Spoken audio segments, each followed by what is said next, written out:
Yo, what is going on, everybody? Thank you all so much for tuning into this live stream episode of For the People podcast.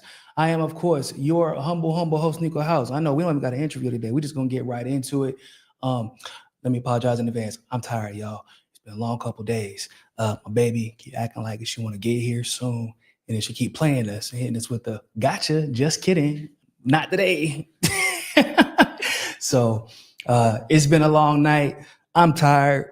But the show must go on because we got so much to discuss. I don't even know if we're going to be able to get through everything today. I'm going to try. We're going to be talking about this gray zone piece, exposing this meeting between Charlie Kirk and Bill Ackman and the subsequent fallout, and Candace Owens getting involved in co-signing, and then Tucker Carlson is coming out and saying that Charlie felt some type of way about Israel long before any of this stuff went down. It's a lot. It's a lot of drama, yo. It's a lot. We're also going to talk about Erika Kirk and TPUSA wanting to sue the media for their criticisms of Charlie Kirk, or what they call smears of Charlie Kirk. We're going to break that down too. We're also going to talk about the firings that have happened, some of them. The most recent one being Jimmy Kimmel. They say he's suspended, but the suspension is indefinite. Generally speaking, when someone is suspended indefinitely, soon after, they're gone for real. Cancel culture's back, everybody. It's well, never really left, but yeah, it's cancel culture. Woke cancel culture that supposedly only comes from Democrats and liberals is now being cheered on by the right. And I'm not one who actually thinks that Jimmy Kimmel was all that funny. In fact, I would probably argue that the fact that he isn't that funny is why his show should have been taken off the air a long time ago. But the joke that he made or the comments that he made do not warrant. They did not warrant at all him being suspended. And I actually have a different theory. When we watch the clip, I have a different theory as to why he was suspended, and I don't think it's entirely about Charlie Kirk. Also, we're gonna talk about this guy who says that he doesn't believe that if Tyler Robinson is indeed guilty, which once again there is no forensics evidence suggesting that he is, but if he is guilty, he said that he couldn't have done it by himself, which is a whole different thing. And this guy basically echoed my sentiments. And he has even more experience than I do when it comes to, weapons and the training that would be involved and the luck that would be involved with doing something like that. Like I said, it doesn't add up. None of this adds up. Also, Bibi Netanyahu came out again and started intervening and commenting over this situation with Charlie Kirk, which once again, it's weird as hell. I don't know why that isn't being discussed more. I think that he fears that it will be discussed more because of the comments made by Candace Owens, Max Blumenthal, now Tucker Carlson. I think that he fears that it will start being discussed more, which is why he came out and basically exposed himself even further. So we're going to try to talk about all that. By the way, after this live stream, I'll be going directly over to Dr. Wilmer Leon's channel. I'll be on his show for a couple of hours at 3 p.m. Eastern Standard Time. So make sure y'all go over there and check it out. I'll put the link in the description before I head out. So make sure I like this video. Make sure I share this video. And oh man, you know what? I forgot to share. Like I said, y'all, I'm tired. So y'all work with me today, man. Y'all work with me because I'm exhausted. But we gonna get it done. We got to talk about this stuff, man. This is getting crazy. It's getting crazy. And I'm gonna be real with y'all. The stuff that we're gonna talk about today, we're gonna give y'all all the sides. If you're new here, I don't know, a lot of y'all, we got a lot of subscribers this month. So if you are new here, you have to understand something about me. I'm going to tell the truth as it is rather than what I want it to be. If the truth is one thing today and then we get new information presented tomorrow, then that's the information that we have to present.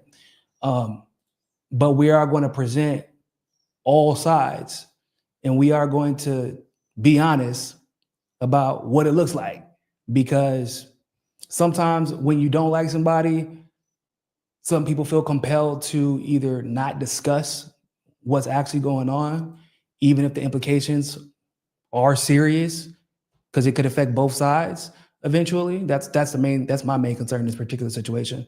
But for me, I feel like it's very, very important that we discuss the truth as it is. Like I said the other day when I was talking about the reasons as to why people didn't really care. There were a lot of people who did not care that Charlie Kirk died. And they proceed, and when people praised him and said that he's just his free speech advocate and that's all he was known for and was willing to engage in discourse, and people were like, nah, that's not who he was.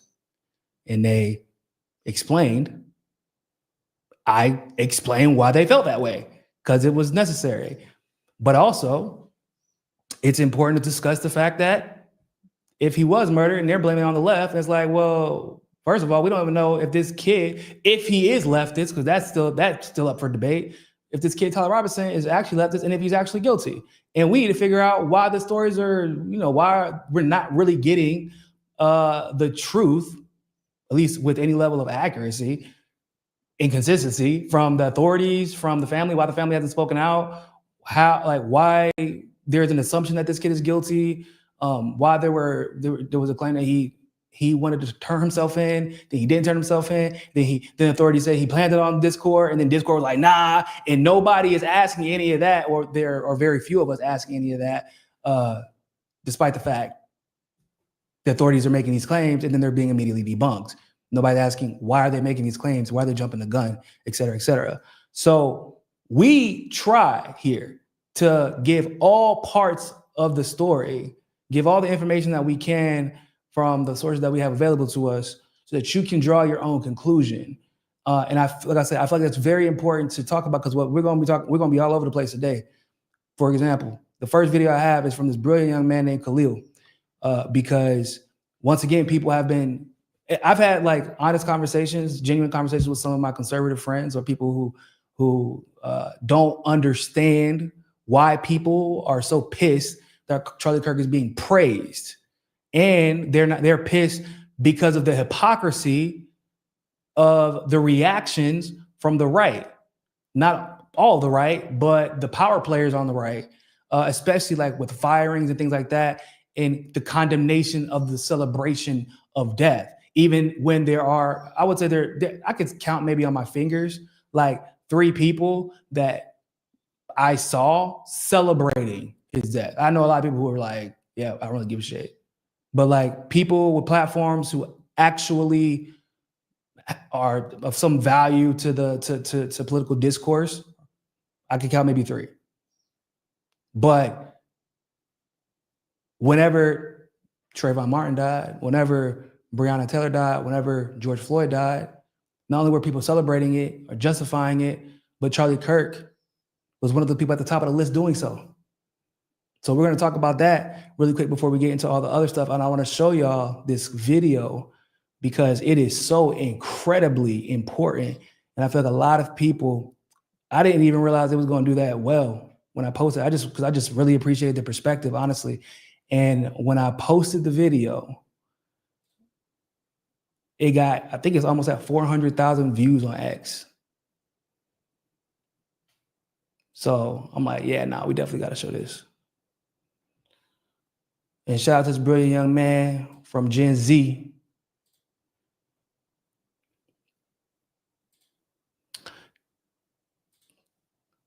Christian, appreciate the super chat. Yo, Niko, I got 5 on it because it's getting crazy out here smoking on that Bolsonaro pack. He got 27 years and he got skin cancer. Yeah, that's that European shit. But what's crazy about the Bolsonaro situation, dog, is like they didn't really get him for the things that he actually was guilty of. If I'm keeping it a band with you, that's a whole different conversation. But like, you remember like back in the day when they were trying to get Trump on things that didn't really make any sense. Like, well, y'all could have got him for this, and this, like illegally assassinating Soleimani, illegally giving those weapons to Saudi Arabia to commit genocide in Yemen, et cetera, et cetera. Like, but none of that. Y'all gonna make up shit like, oh, he was bullying Zelensky. It's kind of like that. They got Bolsonaro for I bullshit you not. Other people supposedly vandalized buildings in Brasilia while they were protesting, and they actually blamed Bolsonaro for it. Like that's part of the charges. And then one of the judges who was claiming to be a victim in the case was one of the judges that Moraes, all of y'all know who Moraes is at this point. He is one of the judges that passed judgment on the case. Like some shit that you would never, like even in the US, you would never see a judge do that because it would immediately get thrown out and dismissed. So they would have to recuse themselves if they were involved. So yeah, it's a wild situation, and yeah, it's going to be just like what happens in the U.S. You're going to see a lot of retaliation whenever the power switches back to the other side. But with that being said, I wanted to check out this video really quick. Y'all make sure y'all can hear it. Let me know if you can. So I haven't really heard anyone say this, but the callous memes and jokes about Charlie Kirk's murder are a direct byproduct of the didn't do nothing era. And if you don't know what didn't do nothing means, then you need to watch this video. And if you do, you should stay because a lot of this will resonate with you. So let's rewind to the early 2010s. Imagine you come home, you turn the news, and you hear about Trayvon Martin, who was a 17-year-old that was shot and killed by a vigilante while holding a bag of Skittles. Or you see the footage of 12-year-old Tamir Rice, who was shot and killed by police while holding a toy gun. Or Eric Garner being choked to death while saying that he couldn't breathe. Or Sandra Bland, who was wrongfully arrested and later found dead in jail. For many of you who were adults at the time, the tragedy and horror, as terrible as it was, pretty much ended there with the killings themselves and reconciling the injustice that happened. But the rest of us, Gen Z and millennials, who were mostly children at the time, the killings were just where the trauma began. Because that's when the internet exploded with the most shocking and vile memes and jokes about these people who had just died. And the didn't do nothing meme was practically the face of this era. It was a ignorant and purposely fake African-American English way of saying he didn't do anything, as a way for online trolls and racists to mock grieving Black families who claim that their loved ones were unarmed and undeserving of death. And by the way, that meme isn't even of an American Black kid. It's from a movie, and it's from Cidade de Deus, or City of God, which I'm sure most of you have seen by now. So, and obviously that kid was guilty and was crazy as hell. But once again, this is mocking Trayvon Martin, Michael Brown, et cetera, so. But make no mistake, it was not just this one meme. There was actually a whole ecosystem of cruel and edgy content that was meant to desensitize people and normalize making fun of Black people dying. For example, this was a trend called Trayvoning, where white teenagers would dress up in a hoodie and lie face down with Skittles and a can of soda to mock the way in which Trayvon Martin's dead body was found. And more recently, we had the George Floyd challenge, which is pretty self-explanatory. This sort of online cruelty was foundational for the alt-right pipeline. No regard for the families of the victims of police violence and little regard for the facts. And this dehumanizing content was born in the dark corners of websites like Reddit and 4chan. But what started out as edgy jokes in those places spilled over into YouTube comments, Facebook threads, and eventually mainstream conservative discourse. And what's crazy about all this, I feel like, so like he talked about how obviously mostly Gen Z were kids, but the younger millennials were teenagers, but I'm in the middle of millennials. So I was like 21-ish, 21, 22 when all this started. And I vividly remember being physically angry because of the way so many people were talking about the deaths of these individuals. Like their lives didn't matter. That's part of the reason why people are so, like I said, no, not part, that's largely the reason why people are so pissed right now, because we remember how y'all talked about them. Even people like especially the Breonna Taylor situation, when the way she was killed. Like that's one of the things that I just take. Trayvon Martin, obviously, as well. The George Floyd situation too, but like for me, it's the Trayvon Martin situation, the Breonna Taylor situation specifically. Like the way y'all talked about them, the way y'all dehumanized them, the way you tried to justify their murders, the way, you know, especially with the Trayvon Martin situation, y'all were saying that he was deserving, a kid was deserving of being shot. And like now, like they say in Portuguese, se virou. Now the script done flipped on you. And all of a sudden, when people are not even, like I said, I can count on my hand how many people I actually have seen celebrating it. But like there are NFL teams that are being attacked by media or facing backlash because they wouldn't celebrate Charlie Kirk. And that is not a joke. Obviously, there are people who are losing their jobs because they say, I have no sympathy for him. And they left it at that. What, they're not entitled to their own opinion? Because y'all are literally saying that these black people that were killed by police officers or killed by vigilantes, y'all didn't give two fucks about their lives. Their lives were not as valuable to you. So now we come down to the ultimate question. What was the difference?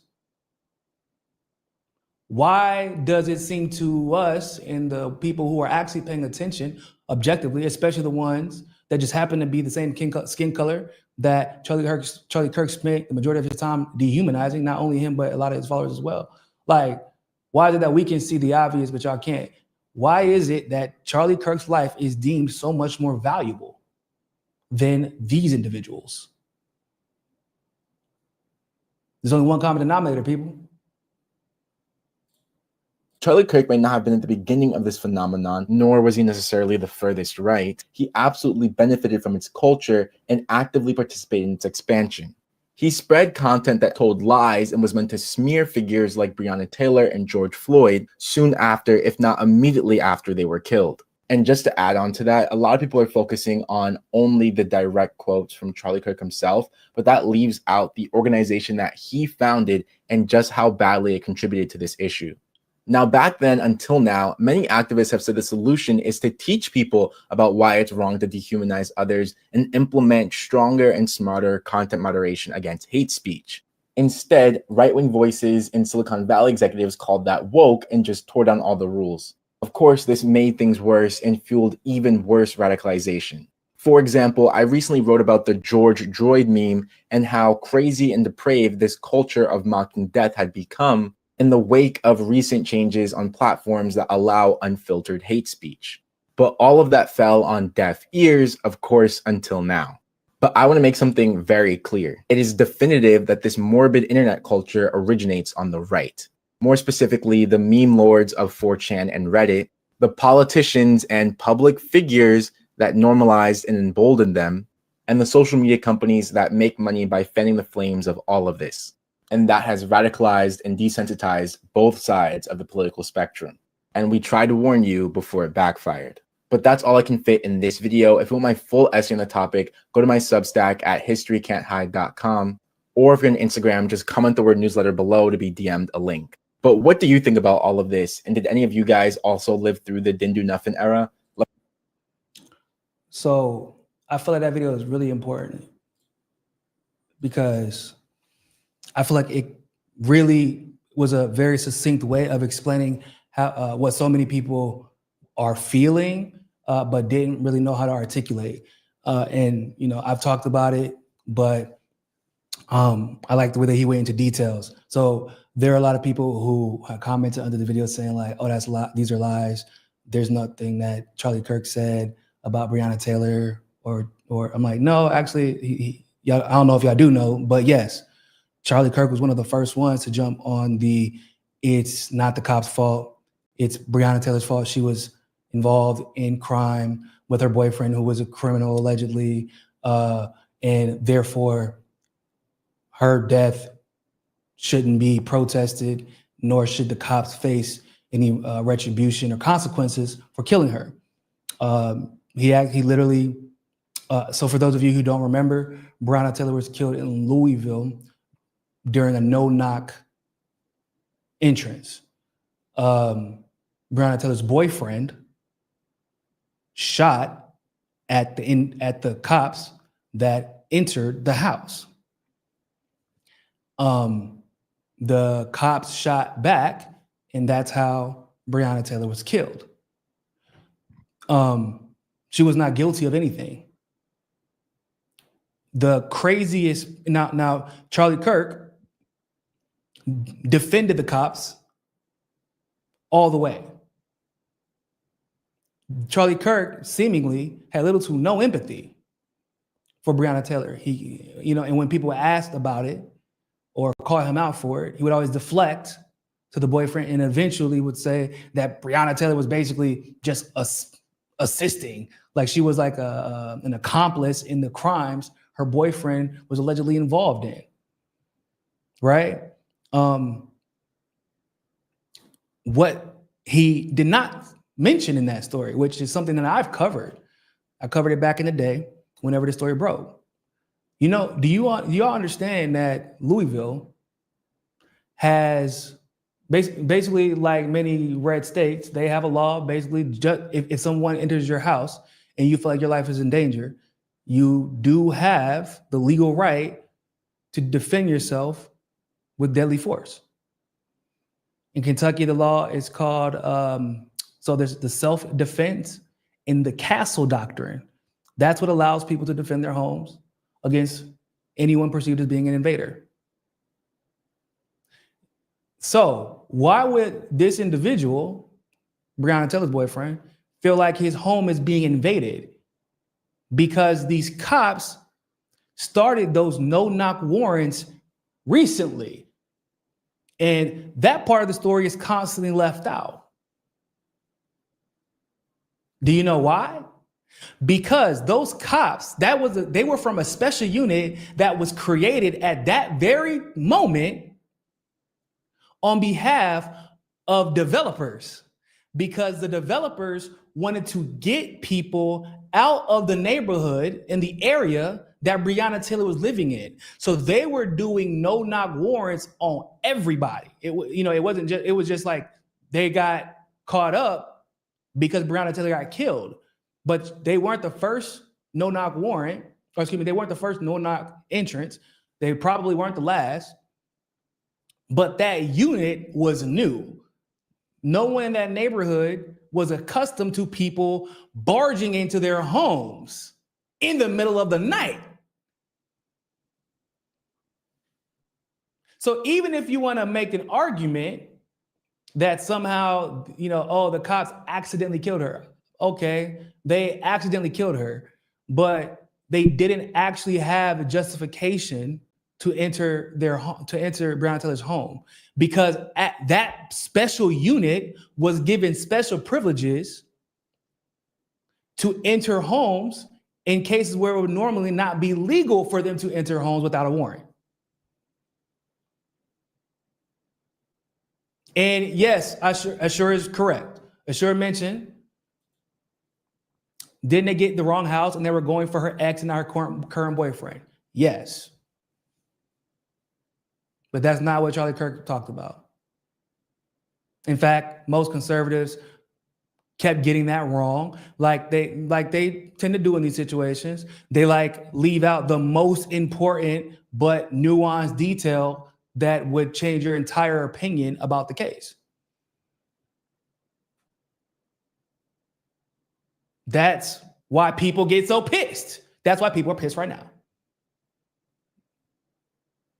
Trayvon Martin, Charlie Kirk I don't think he had a show, but I remember how people reacted during the Trayvon Martin situation. And they, how Zimmerman played victim. He was a neighborhood watch.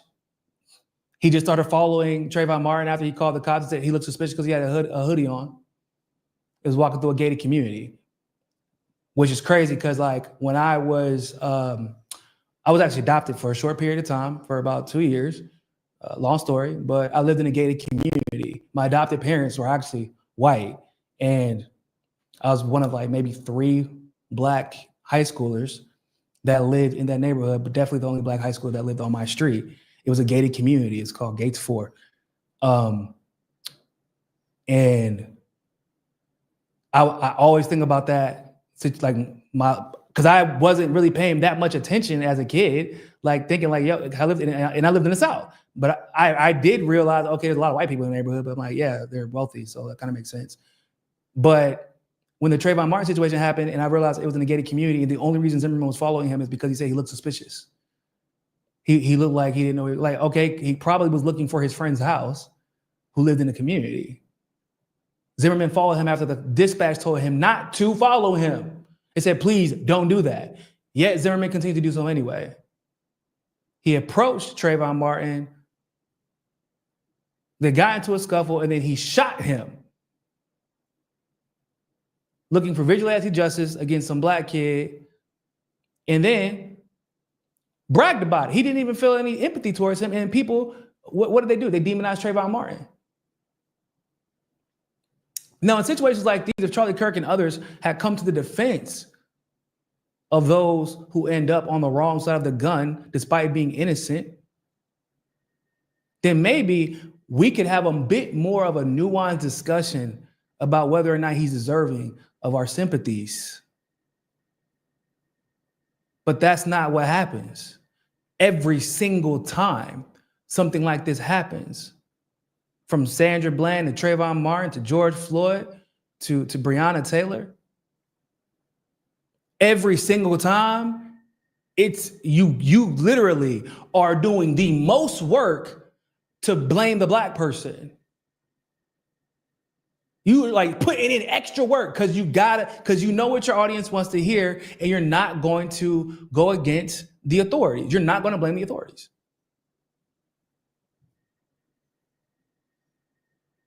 And y'all started this shit, celebrating, memifying the deaths of black people. I mean, 2 people were hung in Mississippi. A black man was hung in Mississippi like days ago. And y'all have not said a thing. Y'all don't care. And the reason I'm mentioning that is not because just because a black man was hung, but like because y'all are saying it is the left that is violent. Like, this is the first time in years a black man was hung from a tree. This black kid was hung, what, just a couple years ago in California, if not last year. This is a regular occurrence. So what, those people hanging those black people from trees? Those are leftists? And I don't care. And in situations that are high profile, it's always a black person's fault. And in situations like where we know the shooter has, literally these school shooters be going in there, popping multiple kids, white. Going to black churches, popping people, white. Y'all all of a sudden ain't got nothing to say. Even though they'll come out and admit it's politically and racially motivated. You feel me? Like, so I just felt like that video was super important to show because, man, look, people, like I said, we got to tell the whole story. So Jimmy Kimmel was fired. Or not fired, at least not yet, but he was suspended. Cancel culture. He ain't the only one. He's been suspended. Multiple teachers have been fired. Airline pilots have been fired. Professors have been fired. And out of all of those, I think I saw maybe one that actually celebrated Charlie Kirk's death. But once again, okay, that's an opinion. Y'all are calling, once again, these are people, same people that were calling Trayvon Martin a thug. George Floyd was on fentanyl. He had a criminal history, misdemeanors and such. Therefore, okay, I mean, shit. Donald Trump is a felon. Does that mean he deserves to die? I don't feel like he deserves to die. Not in that fashion, anyway. And if anybody would say that he did, y'all be looking at them like they were fucking crazy. But I also don't believe that anyone should be fired for expressing their opinion. I felt that way whenever some conservatives were getting fired or felt like they were being threatened to be fired because of their opinions. I feel that way now. But the conservatives who really started this quote unquote anti-woke, anti-cancel culture movement and felt like they were the victims of it, all of a sudden they're trying to repackage it. They're trying to repackage this shit like, nah, this is different. If you can be killed for your political views, then you should be able to be fired for it. But once again, first of all, that's a false equivalency. Second of all, who said that Charlie Kirk was killed for his political views? We still don't know if that's true. We still, that is even crazier, right? We still do not know if Charlie Kirk was killed for his political views, but everyone is running with it as if it's true. Let's see what Jimmy Kimmel had to say that got him fired. Hold on, let me find it. I think this might be it. Putting his true beliefs about anyone who isn't a... Oh, where is my Jimmy Kimmel clip?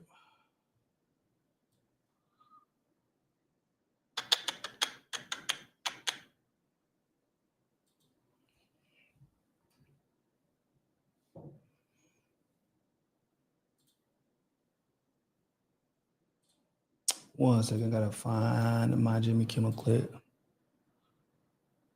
Where did I put it at? I say, y'all, I'm tired, so y'all work with me. Oh, did I put it in my downloads?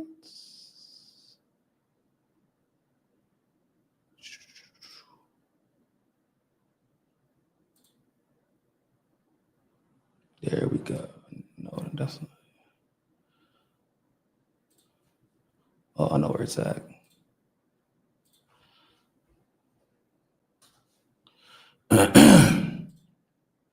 So Jimmy Kimmel made a joke. And when you first hear about the way that they discuss it, like whenever the CEO comes out and discusses his suspension, you would think that my man's was going in on Charlie Kirk specifically. And it turned out when you go back and actually watch the clip, which we're about to do right now, you're like, hold up. He barely even mentioned Charlie.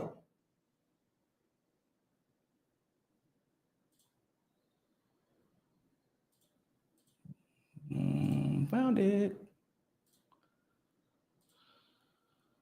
New lows over the weekend with the MAGA gang desperately trying to characterize this kid who murdered Charlie Kirk as anything other than one of them and doing everything they can to score political points from it. In between the finger pointing, there was grieving. On Friday, the White House flew the flags at half staff, which got some criticism. But on a human level, you can see how hard the president is taking this. My condolences on the loss of your friend Charlie Kirk. May I ask, sir, personally, how are you holding up over the last day and a half, sir? I think very good. And by the way, right there, you see all the trucks. They've just started construction of the new ballroom for the White House, which is something they've been trying to get, as you know, for about 150 years. And it's going to be a beauty. Yes. Okay. He's at the... So I'm like, okay. What's the problem? So far, I'm like, I don't see anything wrong or out of the ordinary or anything out of pocket that he said. If anything, this actually seems more like a criticism of Donald Trump because he's online and his people are like getting people fired, trying to pass legislation for to punish people for criticizing Charlie Kirk. Trying to ruin people's lives over this. And then when he's directly asked how it's affecting him, he starts talking about a fucking ballroom construction. Yeah, I feel like that's worthy of, like, in any other normal circumstance, that would be perfectly acceptable on television. Right? Especially for a show like this. Fourth stage of grief, construction. Demolition. Construction.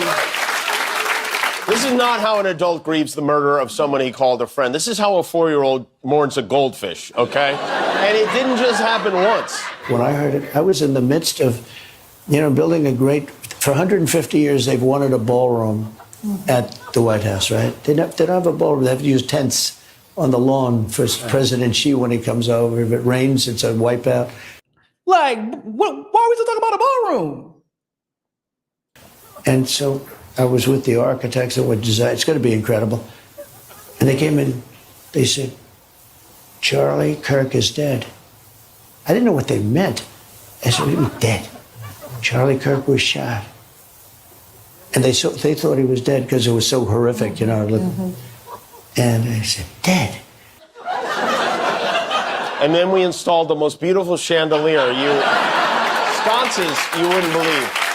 There's something wrong with them. There really is. I mean, who? Okay. Like, so am I crazy? Ladies and gentlemen, do y'all feel like that? And I don't like Jimmy Kimmel. I actually don't. The majority of the stuff he does, I don't find funny. I don't understand why he actually has a show still. Like I said, I've already made that clear. But do y'all find what he said to be that offensive, that out of pocket? And do y'all feel like he is talking about Charlie Kirk principally? Or is he talking about Donald Trump and his weird reaction to the death of somebody who is his friend or who was his friend, that he is like on social media literally deifying, only to talk about like this damn ballroom every single time it gets brought up?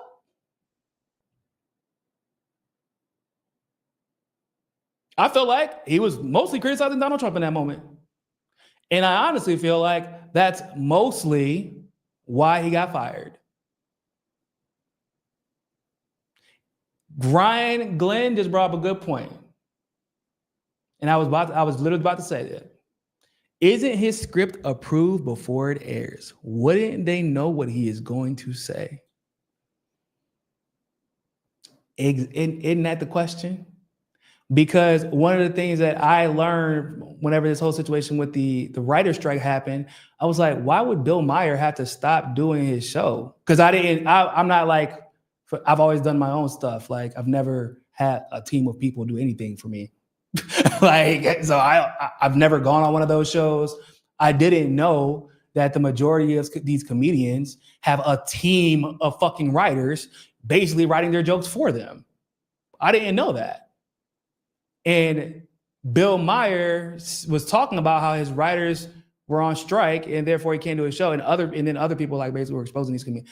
Oh, Cat Williams actually was talking about that. He was like, yeah, these comedians actually don't write their own shit. That's why they all had to stop doing their shows during the strike. Because he's like, for somebody like me, I wouldn't have to stop doing my own. Like even like Dave Chappelle, somebody like him, he's like, we wouldn't have to stop doing our own shows because we write our own stuff.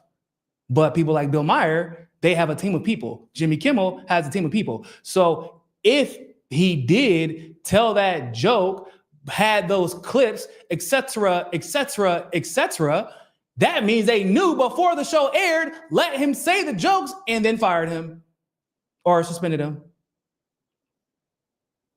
Like it damn near looks like it was a setup, trying to get sympathy, garner sympathy, bring attention, do what these Zionist media companies do. Divide. They use Jimmy Kimmel because now people are about to be arguing over whether or not Jimmy Kimmel should be suspended. Right? And of course, you got people celebrating his suspension. Sparky, thank you very much for the super chat, my man. People ask, why did Trayvon wait in the bushes instead of going home? Simple, because he didn't want a stalker to follow him and know where he lived, then be a continuous danger to him and his family. Exactly. That's common sense. That my reaction would have been the same in the situation with Trayvon at that age. I would have, if I saw somebody behind me stalking me and my brother, I probably would have turned around to me like, what the fuck? What are you doing, bro? Ciao, bye. Why are you following us? The fact that it took so long for Trayvon to react shows that he was not trying to engage this person. The way that Zimmerman talked about Trayvon probably felt about Zimmerman. It's just that, unfortunately Trayvon is dead. So therefore we can never hear his actual opinion about how he felt about being stalked by some random person. Right? So 100% agree.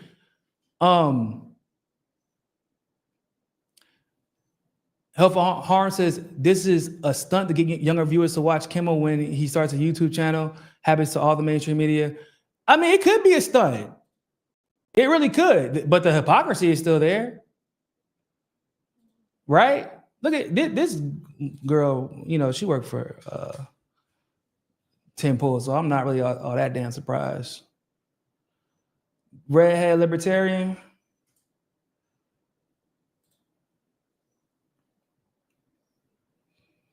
What she was on, I mean, she just was celebrating and celebrating.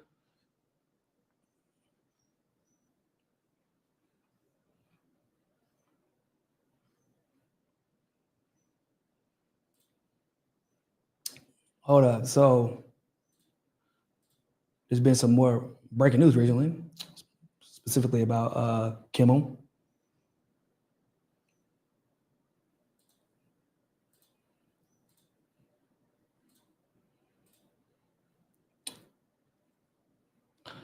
It just got worse for Kimmel. Sinclair Broadcasting Group, who owns 24 ABC stations in major American cities, announced they'll be filling Jimmy Kimmel's slot with a tribute to Charlie Kirk.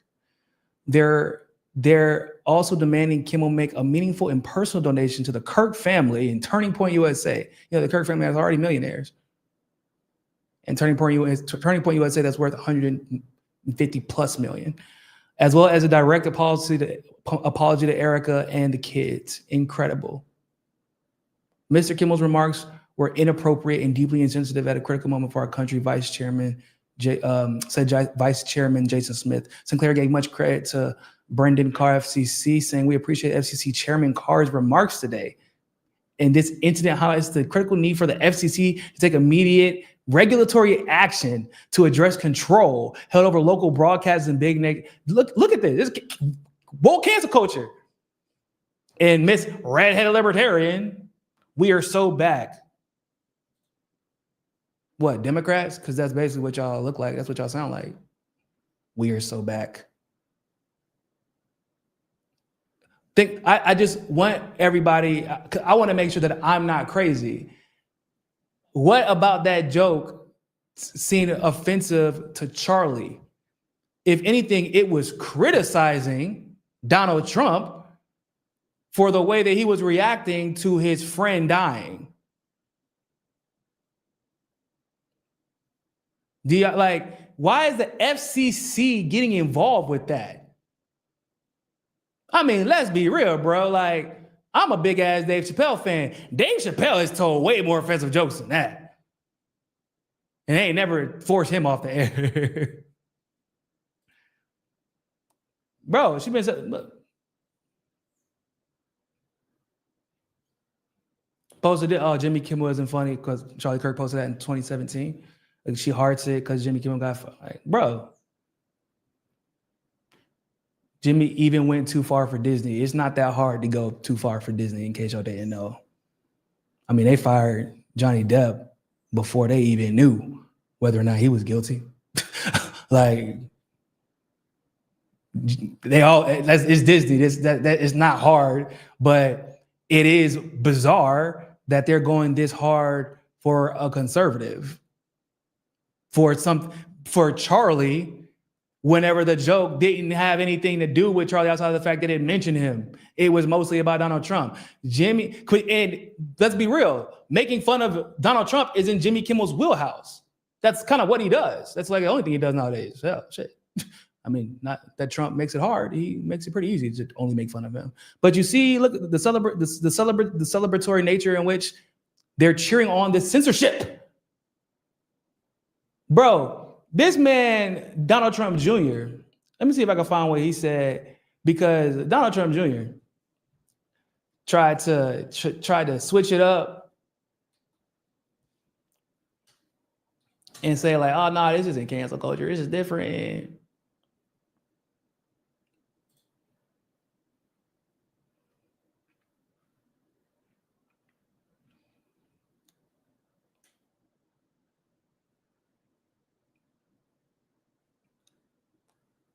Hold on, let me find what he said.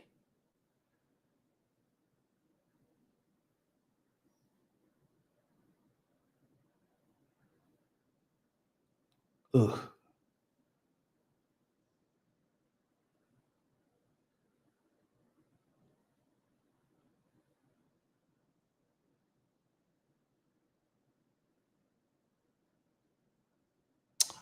I can't find it.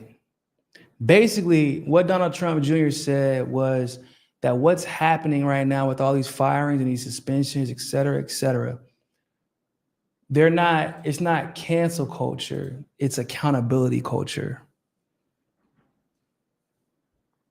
It's not cancel culture. Now it's accountability culture. But whenever conservatives were getting fired and were victims of cancel culture and wouldn't stop fucking crying over it, it was cancel culture. And whenever Democrats said, "Oh, that is you can be fired, or you have the right to free speech, but that doesn't mean you're free from consequences of free speech." Y'all bitched and complained and moaned. Right? Liberals are anti-free speech. It's the anti-free speech party. It's crazy how it's just switched up that quick. Once again, under this belief, this claim that Charlie was killed by the left, that has literally no substantive evidence proving that. Which we're going to keep coming back to until I receive some substantive evidence, because we have not. I read an article today in The Guardian because somebody was like, well, nah, the retractions were updated, but the retractions actually were not updated, because y'all know we covered the other day how The Guardian had to retract the article talking about all the claims that suggested that Tyler Robinson was a leftist. And they retracted the article because it was like claimed mostly by one of his high school friends. And then they republished another article basically making the same claims. The only thing that changed is that they're saying the authorities are now saying that that is evidence. So that's why so in other words, everything that they retracted, nothing has changed. None of the circumstances have changed. It's just now the authorities are considering it evidence. So they're reasserting the original claims of him being a leftist. And no one has seen a single interview from the parents. We've not seen any evidence that suggests Tyler Robinson was this hardcore leftist. All the evidence that we've seen so far, the photos and everything like that, suggests that he was a conservative and then maybe it went apolitical at some point, but like gun-loving, pastor dad, cop, Christian family, went to Utah State University, which is a school ran by Mormons, basically. It's a dominantly Mormon school. He dropped out, probably because of the pandemic, because that's when he dropped out. Went on to become an electrician, or went on to go to technical school nearby his home, where he was suddenly become an electrician. And everybody's like, well, he was in a relationship with this trans person. And I'm like, okay, is there a photo of them together? Because we managed to find photos of him and his family together. We've managed to find photos of him with guns, him and his brother, him going to college, him at church, him wearing an American flag, shirt with the American flag and stuff like that with his dad. But this trans person y'all swear he was in a relationship with and was living with, despite the fact the authorities said that he was living with his family. He was not living with this person. That's what they keep claiming. That's what people are claiming now. But the authorities said that he was living with his family. The family never came out and denied that. They said only now have the authorities come out and been like, oh yeah, he definitely was living with the trans. Okay, where are the photos at it? Because he has photos of everything else. So even with the updated information we have, there's nothing that's been updated. There's no evidence. Everything is flimsy.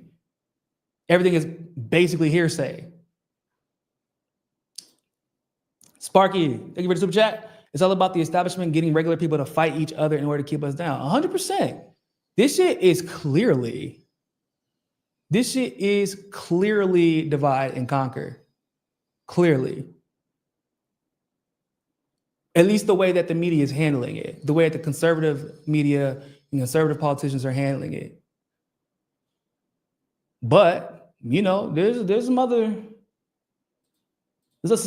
circumstances that I'm sure that y'all have been paying attention to. because yeah, man, this situation with the meeting with Bill Ackman,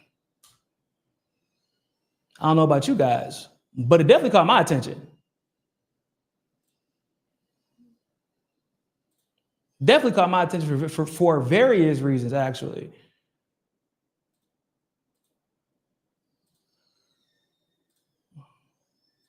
So we're gonna cover this. We're gonna cover this Gray Zone article because I think it's really important. Oh, wrong one.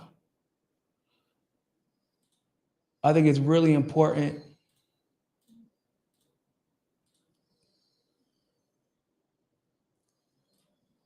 because it doesn't just expose another facet of this whole situation that definitely needs to be explored, but the reactions to it are crazy. And it also lets us know, be careful which master you serve. This shit always comes back, bro. It always bounces back. The boomerang always bounces back. So billionaire Bill Ackman convened stormy Israel intervention with Charlie Kirk, sources say. Max Blumenthal, September 15, 2025. A month before Charlie Kirk's killing, billionaire pro-Israel money man Bill Ackman arranged an intervention in the Hamptons, during which sources say he and others hammered Kirk for the conservative leader's growing criticism of Israeli influence in Washington. Kirk came away fretting about Israel blackmail, sources say, as he contemplated a Catholic conversion, which is kind of a weird, like, I guess they were going to try to blackmail him because he was going to convert to Catholicism. I mean, it's still a form of Christianity. It's probably just, I would just consider it a more rigid form of Christianity. It's a weird thing to, it's like a weird way, like, Israelis are fucking bizarre. They just try to find anything they can to blackmail you. It's bizarre as shit, y'all. I'm not gonna lie. Like, the fact that you think, but because I guess their entire identity is foundationalized in being a Zionist, and like, you got to be the right type of Zionist. My assumption is they believe, oh, if you're not the right type of Christian, then people are going to come after you. Like, I don't think if anybody who was a hardcore Charlie Kirk fan was not going to give a damn whether he or not he converted to Catholicism. That's a y'all thing. Nobody else would really care. On September 11th, one day after the assassination of Charlie Kirk, billionaire pro-Israel money man Bill Ackman took to Twitter to trumpet his relationship with the late conservative operative. I feel incredibly privileged to have spent a day and shared a meal with Charlie Kirk this summer. He was a giant of a man. By the way, that's weird because that's, Netanyahu said the exact same thing. It's bizarre that they keep saying that. So that's a tweet. Yeah, really, that's shameless. In Portuguese, we would just say sem vergonha. Like, bro, like, you don't give a damn. You know how suspect this looks. We know who you went reporting back to. We know who funded TPUSA, principally. We know where their allegiances lie. And you're going to tweet that out the day after he gets killed? Like, yeah, I was with him. You didn't think that people would then go out and be like, that's probably what got his ass caught up, dumbass. I was with him. Oh, you were? What did y'all talk about? Let's go find that out. Oh, you threatened him. But Zionists, they slick, but they ain't smart.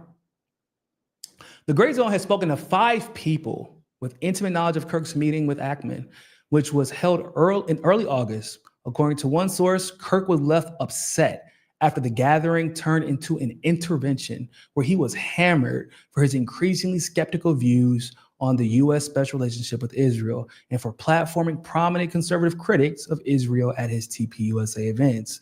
Since publishing this report, the Gray Zone has learned from one attendee of the Hamptons event that Ackman convened the influencers under the auspices of a discussion about Zoran Mamdani and the supposed threat he posed to the West if he elected mayor of New York. That, once again, I know I don't really like Mamdani, but that's like the weirdest. That's weird in and of itself. You're like, yeah, let's hold a whole meeting about Zoran Mamdani, who actually can't be president because he's not, I think he's a naturalized citizen. He's not Like he wasn't born here or in the States. But like, yeah, he's a threat to the West. But let's keep it a band, right? Maybe that was what the original claim was, to get Charlie Kirk and crew to go there, because if Charlie knew that that the whole meeting was just a ploy to bitch at him for not being pro-Israel enough, or for at least criticizing or questioning the U.S. alliance with Israel, like he was never going to go, because he had already expressed how he felt scared, or at least felt irritated by the way that they were pressing him. So they his bigotry got him caught up. Oh, you want to talk shit about Zoran Mamdani? Yeah, man, I got you. I'm on the way. Think about it. Why else would he, like, think about it? Like, yeah, man, we know you're a bigot, bro. Like, so we're gonna say this about Zoran Mamdani and his threat to. How the hell is a mayor of New York a threat to the fucking entirety of the West, guys? Think about that. But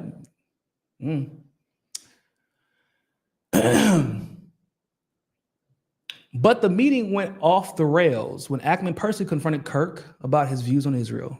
The public face of UK lawyers for Israel, Natasha Hausdorff, joined in the argument and began screaming at Kirk, according to the attendee. When his host presented him with a detailed list of every offense he supposedly committed against Israel, Kirk was horrified, said one person. So once again, what did I just say? They use the Mamdani situation as an excuse. That was never the original reason they wanted to be there. Otherwise, why the hell would you have a list of every single offense against Israel that Charlie had? Because that was the original reason you wanted him to be there. Charlie fell for the trap, man.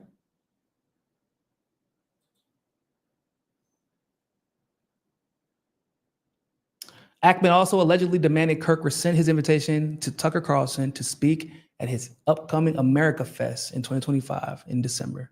The whole thing was a disaster. The Grey Zone reported on September 12th, citing a longtime associate of Kirk, that Netanyahu had offered to organize a massive infusion of pro-Israel money into TPUSA. Well, more than they were already getting. And that Kirk refused. Another longtime friend of Kirk has told the Grey Zone News that the conservative activist also rejected an offer Netanyahu delivered 2 weeks before his death to meet with him in Jerusalem. Kirk, according to one person with inside knowledge of the meeting with Ackman, said that he left feeling as though he'd been subjected to blackmail.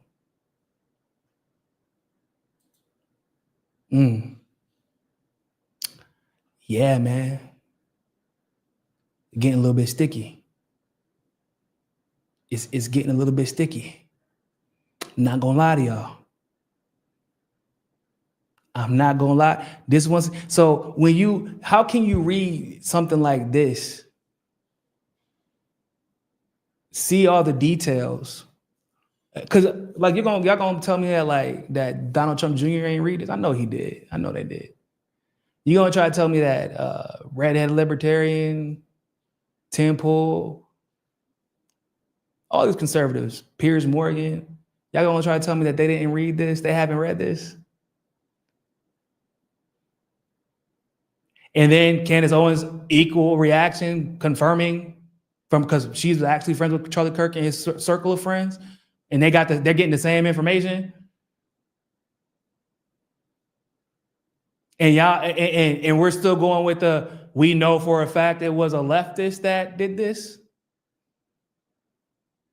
And Bill Ackman came out and vehemently denied these claims, said he had receipts, provided none. We're still waiting. We're still waiting, guys. Now, for those of you who don't know who Bill Ackman is, by the way, Bill Ackman is the gentleman who got the president of Harvard fired because of the pro-Palestine protests.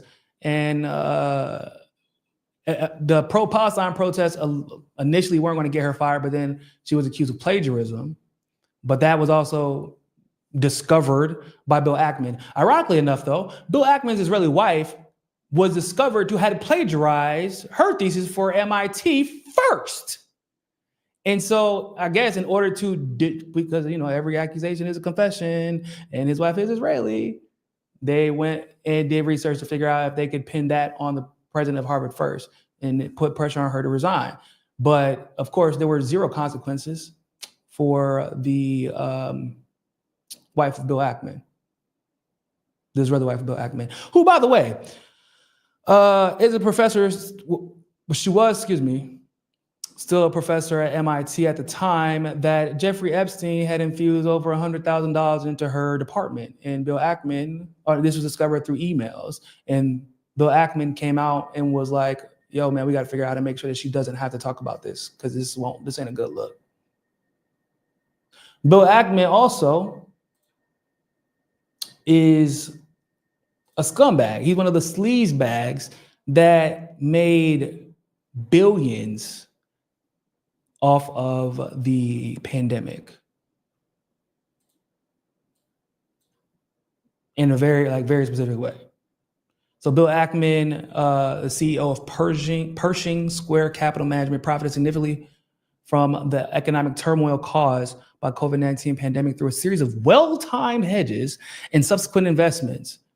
His hedge funds strategies capitalized on market fears of corporate defaults and economic shutdowns in early 2020.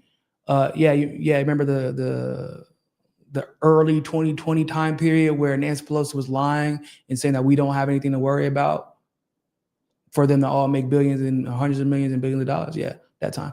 Followed by bets on the recovery and inflation later in the pandemic era.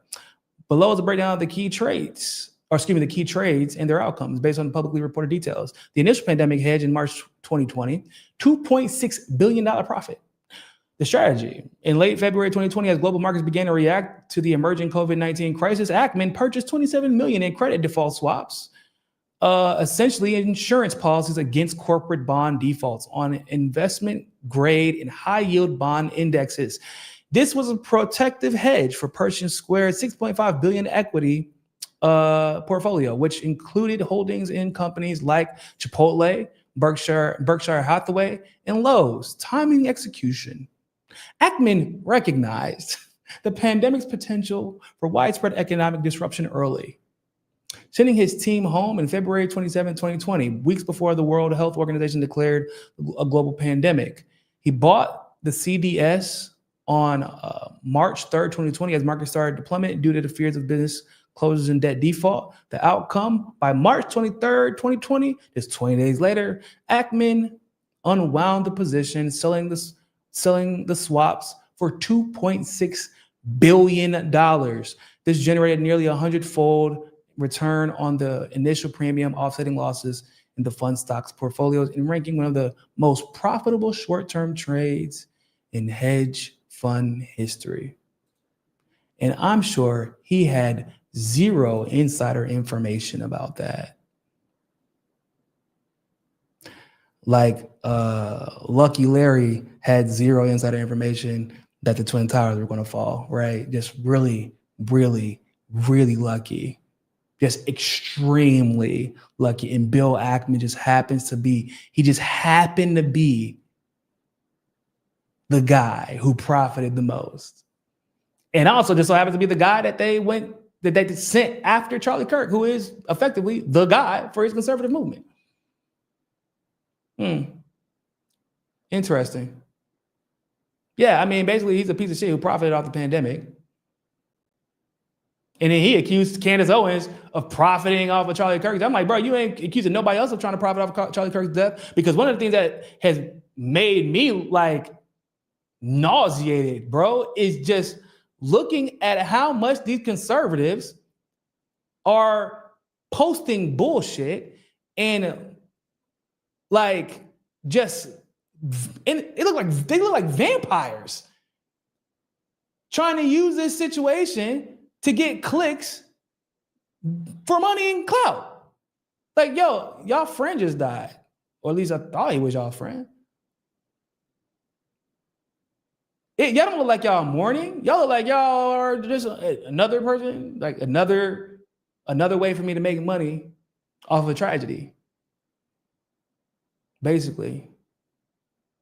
Because a situation that shouldn't be controversial. I mean, like, it's controversial that he died. It's controversial that he was shot because he's like, I don't agree that he should have been shot.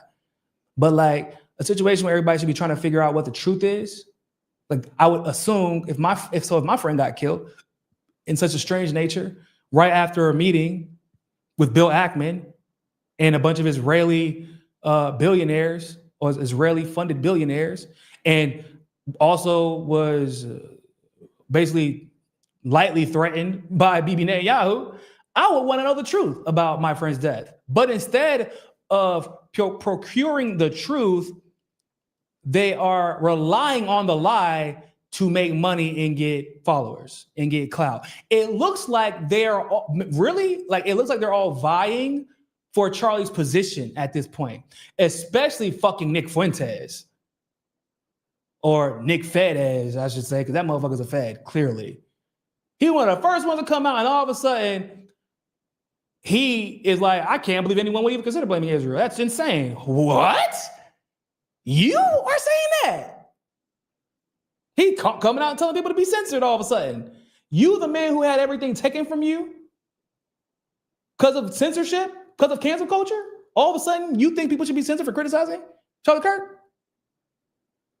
Because they know how much TPUSA is worth. Hundreds of millions. They know that. They want that money. Y'all know. I don't have to tell y'all. If y'all watching me, y'all already know what time it is. That's why they go out. That's why they hate black people. Hell, like I said, I bullshit you not, guys. There are people who pretend to be more racist than they actually are because they know they can make money off of it. Because if you are working to maintain the status quo, that is the easiest way to make money in this industry.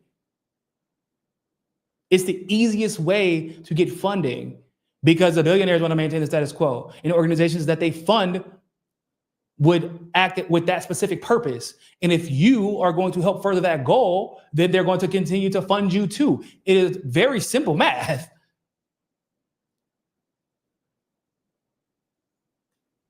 I mean, that's why the black people that work for like TPUSA and PragerU, what do? All they do is talk about black people.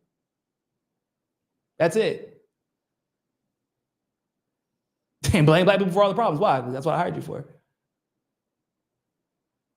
Convince them that I'm not racist. They're just ignorant and they don't understand how problematic they are. It's all about the establishment getting regular people to fight. Oh yeah, I read that one. Text message between the alleged shooter and his roommate reads like fake intercepted communication between Palestinians to make it seem like they attacked that Gaza hospital instead of Israel. Yes, that like one text message they released, or that the last message, and really the only message on Discord that he sent that reads like an AI wrote it. It reads like some African scammer. That's literally like, even with the lowercase I am, like to say, you know how the African scammers be sending out spam emails trying to get you to donate to their family members that are, like it's exactly like that. No one talks like how they are claiming that kid talks. And once again, everything else that they claim this kid had said on Discord was like, no, that didn't happen. Y'all full of shit. This is the only thing that we can confirm. He was like, oh man, sorry, I was there. But we don't know what the hell that means. And if that, once again, if you actually read that message, that shit looks like, it looks fake as hell, y'all. That's all I'm gonna say about that. It looks like an AI wrote it, and not even a good AI. It was like just like somebody, like an AI wrote it, right? And then somebody went back to put errors in it to make it not look perfectly and grammatically correct, but they tried too hard. That's what it looks like. Patrick, appreciate the super chat. I have nothing important to say right now, so I'm just donating for the cause. My man, hey, that's important to say. Shit. Appreciate you.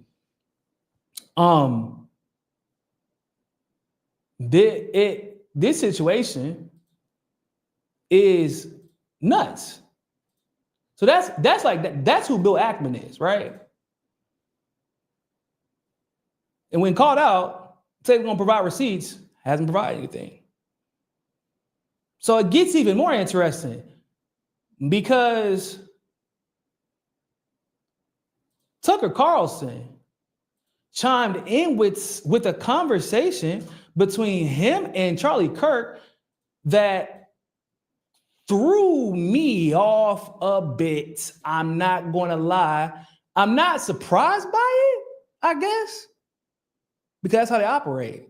But I'm guessing he got fed up with the attacks against him and therefore was like, you know what, fuck it. I mean, he's not here anymore. I'm gonna get attacked anyway. Israel is coming after me. So like now people are starting to put their cards on the table about Israel instead of trying to keep their mouth shut because they're like, shit, they're gonna come after me. I ain't go ahead and make it known what's been said and what I know so people aren't trying to play this guessing game that we're playing right now with Charlie Kirk. Because once you hear this, you'll understand that the guessing game that's going on right now involving Charlie Kirk and what happened is partially his fault if what Tucker Carlson is saying is true. He did not like Bibi Netanyahu, and he said that to me many times, and he said it to people around him many times. He felt that Bibi Netanyahu was a very destructive force. He was appalled by what was happening in Gaza. He was above all resentful that he believed. I need y'all to understand how. So Tucker Carlson, like as of late, even when I have my criticisms of him, when it comes to conversations you have with other people, no one's ever come out and be like, "No, I've never said it to Tucker Carlson." Even remember when he was like, "I tried to plan an interview with Putin. Fox told me I couldn't. It was pre-planned. I already set it up, and then Fox intervened, and then Putin confirmed that later. Like when they finally were able to do it when Tucker Carlson went independent, right? So like whenever he's talking about conversations they had with other people, no one has ever come out and said that Tucker Carlson was lying. And he's coming out and saying right now that Charlie Kirk doesn't like or didn't like Bibi Netanyahu. He said it to him and other people. And he actually was appalled by what was happening in Gaza. But basically, Charlie was bullshitting the world and lying. So you were appalled by what was happening, but you pretended to not be because you liked money more than the truth. Interesting. You want to talk about chicken coming home to roost? Netanyahu was using the United States to prosecute his wars for the benefit of his country, and that it was shameful and embarrassing and bad for the United States, and he resented it. Didn't hate Netanyahu. He wasn't out there with a placard saying that, but he certainly expressed that to me and a lot of other people. And there's no question that Bibi's defenders on the internet will call me a liar or a kook. But that's a fact, and enough text messages exist that I think it can probably be verified in pretty short order. Not that it needs to be, because that is true. Shortly after that speech, there was a very intense attack on Charlie, and to some extent on me, not that I really noticed. But on him, I have no donors. He had $100 million worth of donors. And so because he was involved in a different project from just yapping on the internet, which is what I do for a living, he was dependent to a great extent on his donors, of course. It's a nonprofit.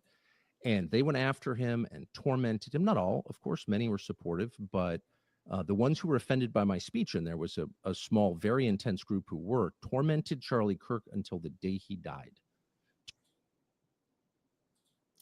Okay. Did y'all hear that? That is not some. So that speech that he gave a speech at the TPUSA event, that was a while ago. That's why Bill Ackman said he can't have him at the upcoming AmeriFest event in December. And when it makes sense. Everything actually, what Tucker Carlson just said makes sense, especially if what Max Blumenthal says is true. Like Bill Ackman very specifically said, you cannot have on Tucker Carlson. What's interesting about Tucker Carlson as well is Tucker Carlson's tune actually changed after his interview with Glenn Greenwald over Israel. So that's also, interesting. I could see how Charlie, Tucker, I know what Tucker Carlson said in that speech. It was basically criticizing Israel, or at least the relationship between Israel and the United States. But Also, I can see Tucker having private conversations behind closed doors. Like a lot of these, I've told y'all before, man, I know a lot of these conservatives, and like I have a conservative friend who literally was like, hey man, if like you just pretended to be conservative for like a year, you would be like the most famous conservative on the internet. Like you would be bigger than Candace Owens. Because you know how to actually make the arguments for our policies better than we do. And we can just switch back to being left. It's like what these liberals, what the like the latte liberals be doing. I said, I know, but I ain't got it in me. I can't do that, dog. But I appreciate the compliment, I guess. Because he was like, he basically felt like I deserve to be more popular than I was. And he knew, like, yeah, but because you're consistent, you're going to be punished for it effectively. And he knew that. I know that, but I'm not trying to be like this. I'm not trying to end up like Charlie. The chickens come home to roost. Because if what Tucker is saying is true, and at this very moment, I don't have a reason to not believe that Charlie and Tucker did not have that conversation. I don't have a reason to, because I know that these conservatives can be duplicitous. I know that, like, did we not hear at times Patrick Bet-David criticize Israel, criticize Bibi Netanyahu, and then slurp him up until he was dry when it came to situations like Iran, or when it came to that interview that they did together?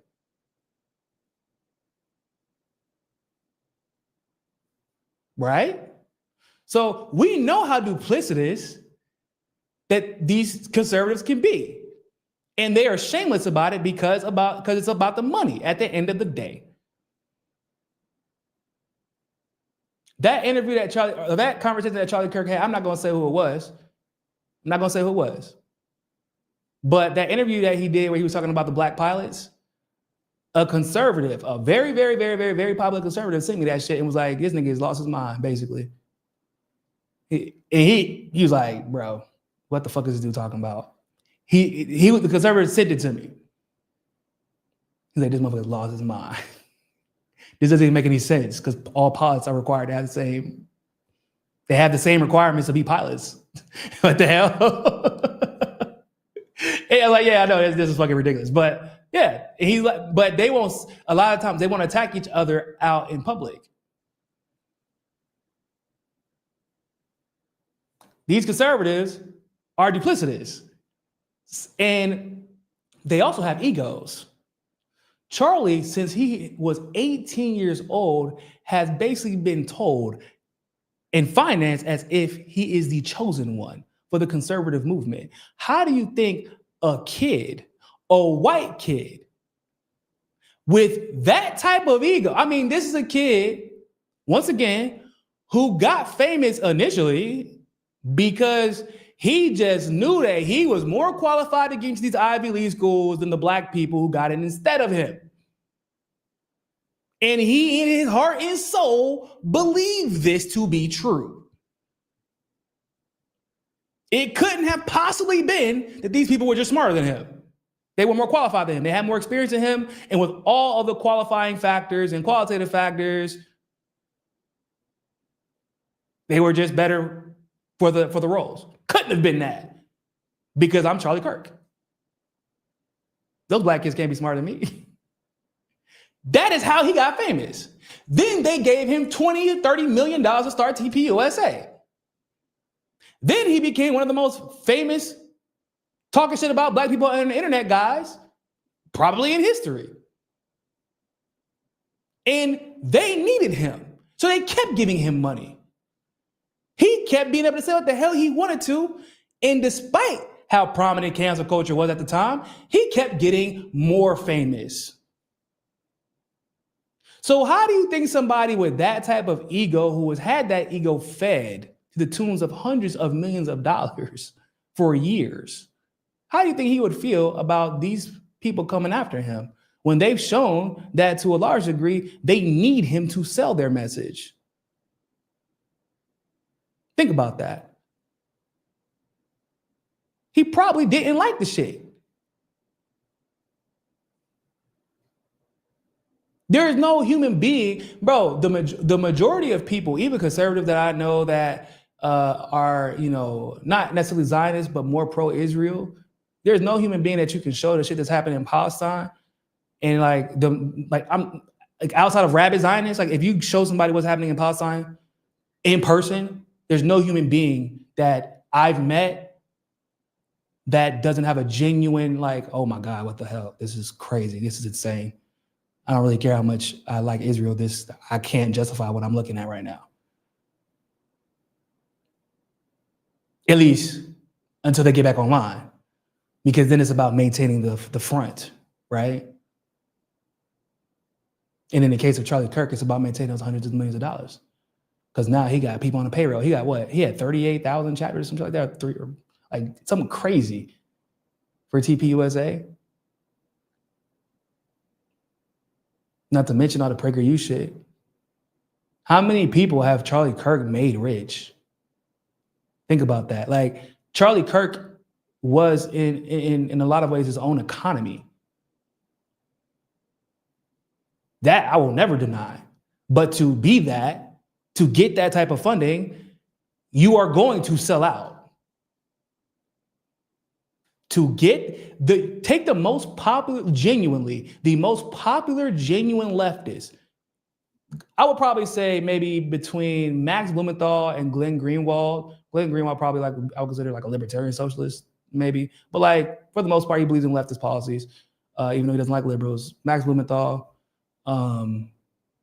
Take the most popular. Hell, throw in fucking TYT. None of them combined have made what Charlie Kirk has made. Think about that. As popular as they are, I know for a fact none of them have made what Charlie Kirk has made.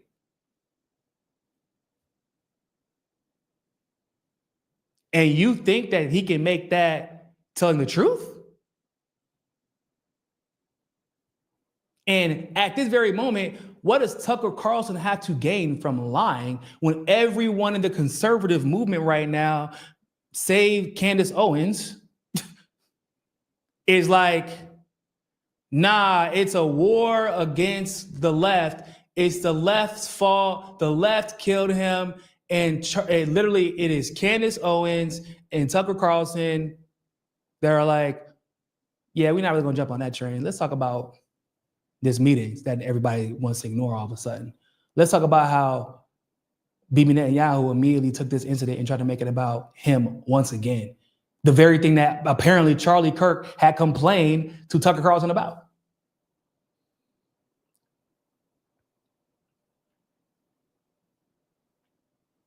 Under said that Candace Owens is milking the murder of her boy for views as expected. But so there is part of me that can see that, but also it isn't out of the norm for Candace has been calling out Israel. She's been calling out Israel. This isn't this is what she's been doing. So it's hard for me to be she's only doing this for views. Yeah, is she going to talk about it for views? Probably. I mean, she does have a job to do. But if she genuinely believes that Israel in some way, form, or fashion is involved, it's like I said, if it was my friend, she is saying that is her friend, Candace Owens' reaction is more rational than what we're seeing from fucking Donald Trump Jr. or Donald Trump himself in his damn ballroom that he's obsessed with. Boy, and I've seen him dance. I don't know why he's so excited about this ballroom. He about to be tearing up the dance floor. Anyway, but Candace Owens react if I thought my friend had been killed by somebody and that no one was telling the truth about it, or the person that was guilty is getting away with it, I would be obsessively talking about it as well. I wouldn't be able to help myself, especially when you've been talking about this particular individual for a very long time. And in this case, Israel would be that individual. So I could see where people could think that she's milking it for views, but also she's felt this way about Israel for some time now. And if you look at the facts and the reactions, et cetera, and the fact that no one is focusing on what we do know for a fact versus this conjecture that everybody is engaging in that is having them blame the left and engage in cancel culture, et cetera, et cetera. Like, I can understand why Candace is reacting like this. She's probably pissed about that. Not just the fact that her friend was murdered, but the fact that they're using this duopoly, the political team sports, to ignore the potential truth behind the motives of Charlie Kirk's assassination.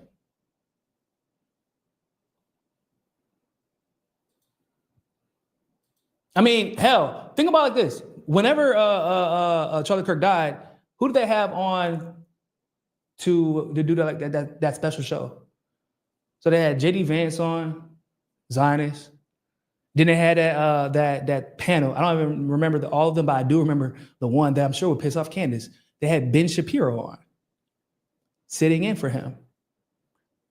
How do you think Candace felt about that shit? Because it was probably a what? Probably a tryout. It was probably a tryout. And a lot of people feel that way. Because she knows as well as we all do, they're going to start looking for his replacement. Right? Sparky, when dealing with gangsters, once you take the money, there's no giving it back. That's a fact. That's a fact. That's how I feel. There are a lot of people who are like, nah, I don't believe that he was pro-Israel, or anti-Israel. No, there's a lot of people who are like, I don't believe he was anti-Israel. I don't agree. I don't think he was anti-Israel necessarily. I do believe that he was anti-Israel controlling America. I do believe that. I do believe that he didn't say it as often as he wanted to. He didn't say it when he finally did start to question. The veracity of his line of questioning was probably lacking because he didn't want to piss these people off. He didn't want to piss his donors off. And he knows that he got a lot of people now relying on the money that he's making from these billionaire Zionist donors. But once you take the money, you can't give it back. You don't take this money. I don't remember what movie that is. No, you don't take this money. You don't take this money. He denied Netanyahu, bro. Candace Owens confirmed it, and Max Blumenthal confirmed it separately. And Netanyahu confirmed that he wrote him the fucking letter. So, which is, matter of fact, let's go ahead and watch that video because, dog, every time Bibi or Israel opens their mouths, they like overcompensate and be giving themselves away. Bibi especially, dog, he just don't know how to shut. Sometimes like it's just better to shut up, dog. Just don't talk. But Zionists, right? Joseph Goebbels, the Nazi propaganda minister, said that the bigger the lie, the faster it will spread. Well, somebody has fabricated a monstrous big lie that Israel had something to do with Charlie Kirk's horrific murder. This is insane. It is false. It is outrageous. Charlie Kirk was a giant, a once-in-a-century talent who defended freedom, defended America, defended our common Judeo-Christian civilization. Charlie loved Israel. He loved the Jewish people. He told me so in a letter that he sent me just a few months ago. One of my greatest joys as a Christian, he said, is advocating for Israel and forming alliances with Jews to protect Judeo-Christian civilization. He encouraged me to make the case directly to the American people about how vital Israel is to U.S. national security.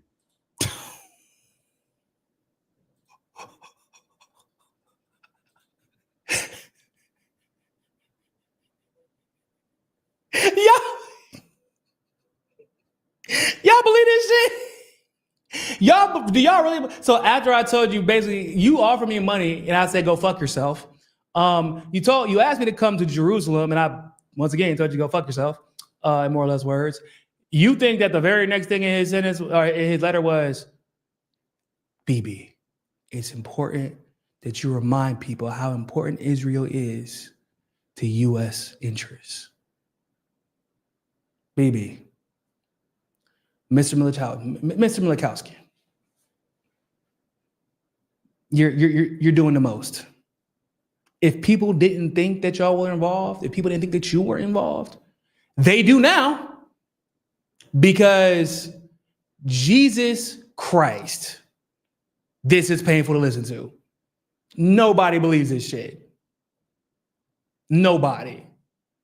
Do y'all really believe, like, y'all know how I feel about Charlie Kirk, but do y'all really believe like that's the last thing? So after everybody's like, yo, man, this dude got yelled at for not being pro-Israel enough, for questioning Israel's alliance with America, for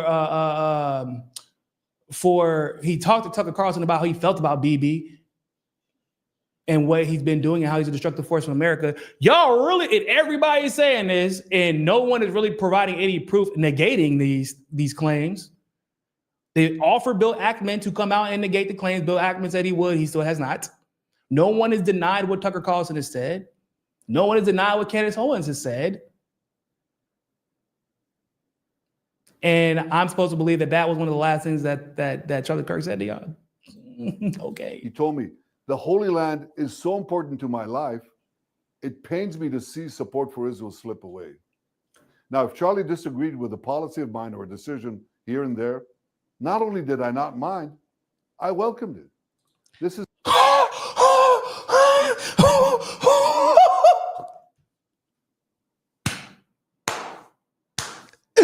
not only did he not mind that Charlie Kirk disagreed with the decision, but he welcomed it.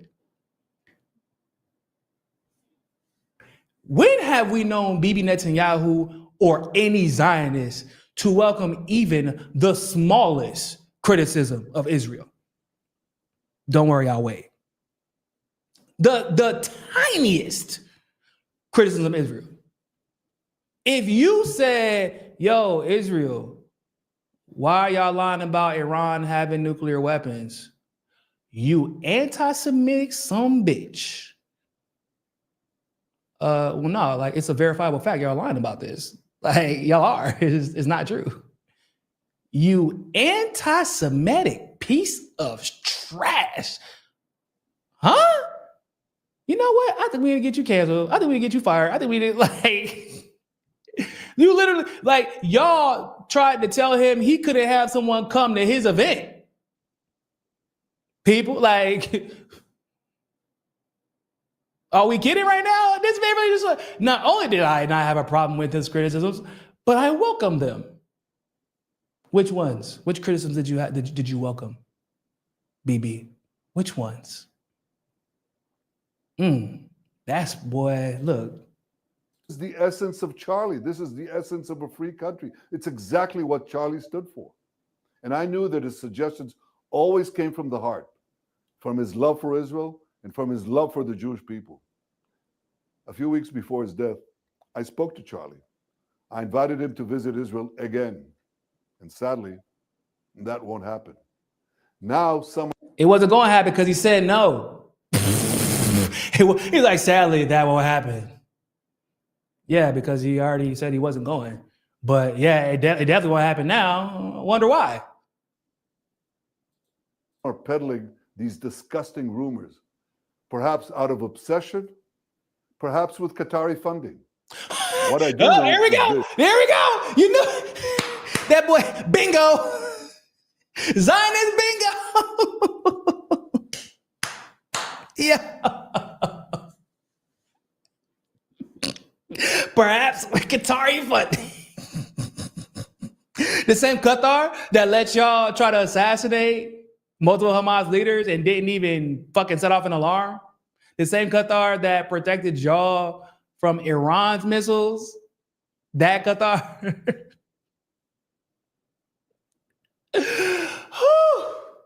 Hold up. The same Qatar that actually helped give money to Netanyahu, help finance his campaign, like that Qatar? Yeah. Qatari funding. I was like, wow, he's not going to mention Qatar? Yep. Qatar. Who? Y'all think that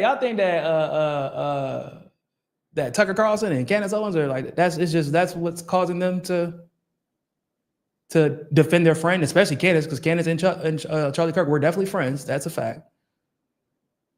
Like pretty sure like the two people, because once again, this is at the moment, Candace Owens' position and Tucker Carlson's position are the least popular positions regarding Charlie Kirk's death in the conservative movement right now.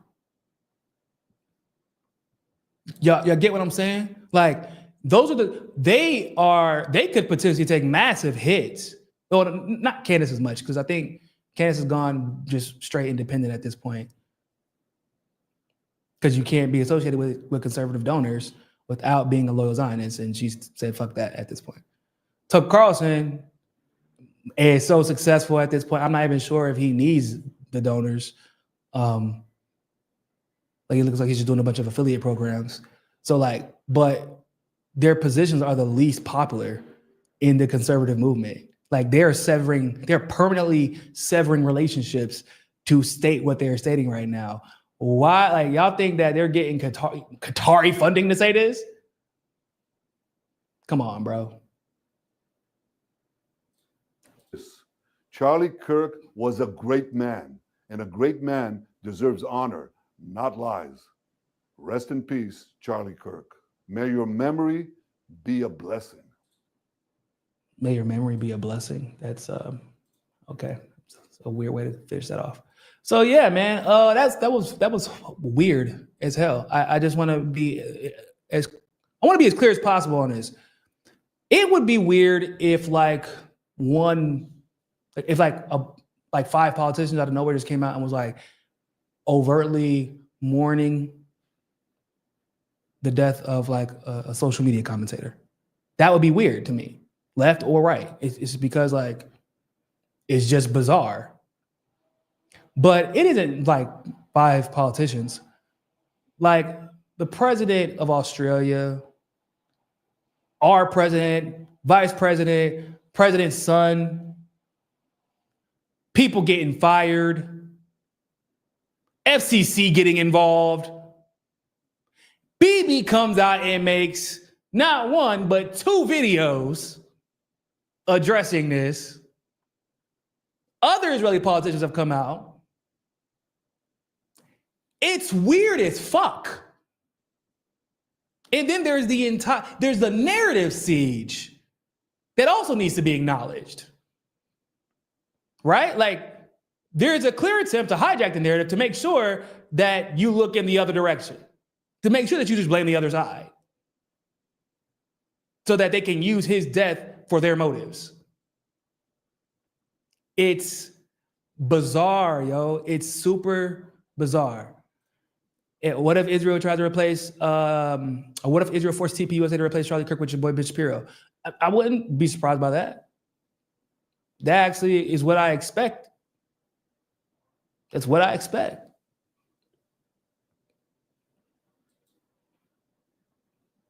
Claiming to have receipts they don't have is a trick popularized by your boy Alan Dershowitz.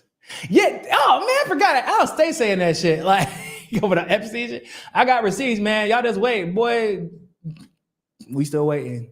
He's somehow still be getting interviews. It's weird how Alan Dershowitz hasn't been like canceled from the world. He still gets interviews when dealing with. Oh yeah, I saw that one. Philadelphia's favorite son. Yeah, for those of you who don't know, BB Milachowski, he's, as a youth, he was in Philadelphia more than he was in Israel. Like, he was more American than anything. Some say Israel deleted Charlie Kirk in such spectacular fashion to remind Trump of their reach, so he stays in line. It's not unbelievable. That is not unbelievable at all. So Candace actually had something to say about the letters. That letter that went between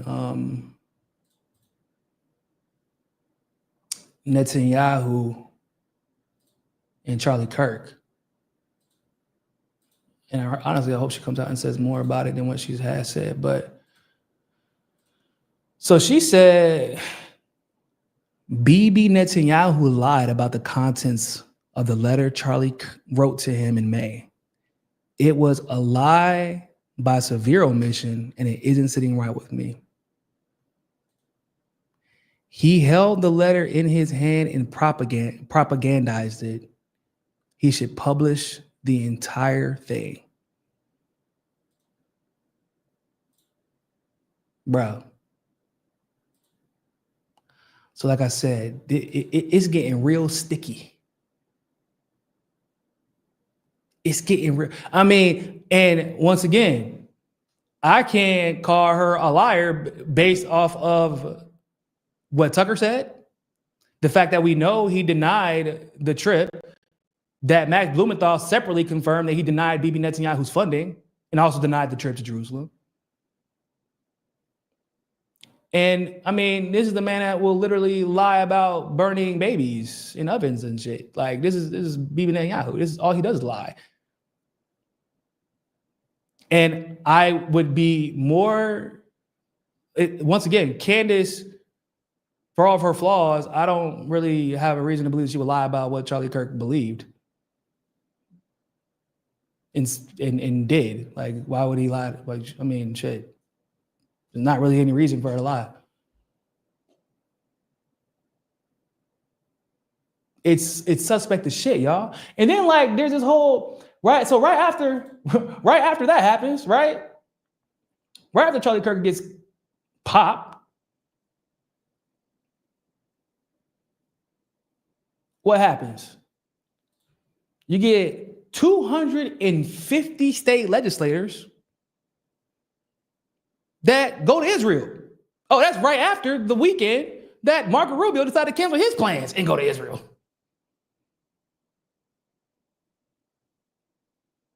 And nobody thinks that's weird. Nobody finds that to be suspect. Why are 250 state legislators going to Israel at the same time? Because message was delivered and received. The message was delivered and received. And that, honestly, is some scary shit. That is some scary shit. That's some like, I would be terrified to leave the house type shit. That's like probably explains why Candace Owens doesn't do campus tours anymore. Because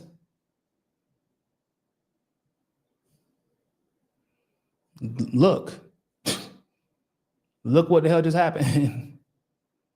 And if you're criticizing Israel as openly as a conservative as she is, it's different when leftist does it. So we do.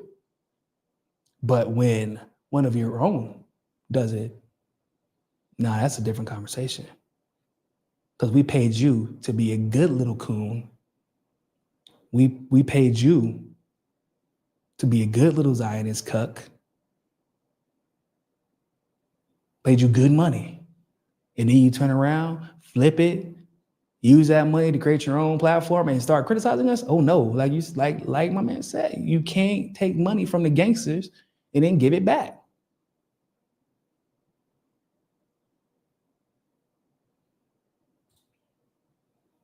Some say Israel deleted Charlie Kirk. Oh yeah, read that one.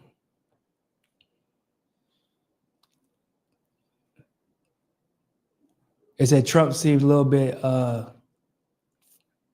cold towards him now. Cold towards Kirk or towards Bibi? I mean, based off of what he said, you know, it's because on social media, yeah, it looks like he is a little bit more sensitive and has more sympathy for the situation. But really, you're right. He does seem like he's like trying to separate himself. He doesn't it like it seems like he's like, yo, like please let's stop talking about it, dog. Like I don't like he's because Trump, what does he have a bad habit of doing? Slipping up, saying some dumb shit when he starts going on his tangents and starts going off the script.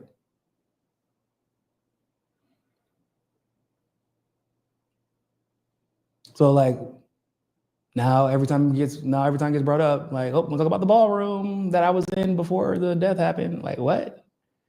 And now Jimmy Fallon got to find a new job. But like, even like, bro, that whole Jimmy Fallon situation is so weird because the FCC got involved. Like, Bibi Netanyahu is doing these videos. Bill Ackman out here holding meetings in the Hamptons. and bullying people, like getting invited, or Charlie got invited to Jerusalem and said no. Then Bibi Netanyahu offered money personally for him to get right. Then talking about a letter that they like, what the hell? Why the hell? Charlie Kirk and Bibi were having personal conversations with one another. Who do you think initiated those conversations? Because it probably wasn't Charlie. If I'm being real. I mean, it was Bill that called Charlie over to the Hamptons using Zoran Mamdani as the excuse, only to provide him with a list of every infraction that he made insulting Israel. It's getting real sticky out here, dog. It's getting, like I said, I can't. You got, for example, y'all seen the video of the Navy SEAL who was like, okay, if that kid, Tyler Robinson, did actually kill Charlie Kirk, there is absolutely no way in hell that he could have did it by himself. Let me see if I can pull it up for you guys. And basically he says a lot of the same stuff that I've been telling y'all. Just jump. To this story that just does not add up. What's the actual difficulty of this shot? As my assessment as a SEAL commander is that's a professional hit. If he was a lone gunman, which is extremely unlikely, then he had one hell of a lucky shot, probably less than 5% chance of it happening. Generally speaking, sniping is a two-person job. You have the spotter and then you have the sniper. And the spotter is the one who's basically kind of getting the lay of the land, checking the windage, elevation, any other things that could come in, in between, and giving a signal, okay, this is good. This is your window. It's much more likely that he was acting in concert, he had paid supporters, there was training involved, and then they said there were a couple decoys in the audience, which would be to slow down the response. Mm-hmm. I don't think it's just a bunch of kids, sitting around, right, the coop saying, yay, he's going to go get Charlie today. No, there's something more insidious going on here.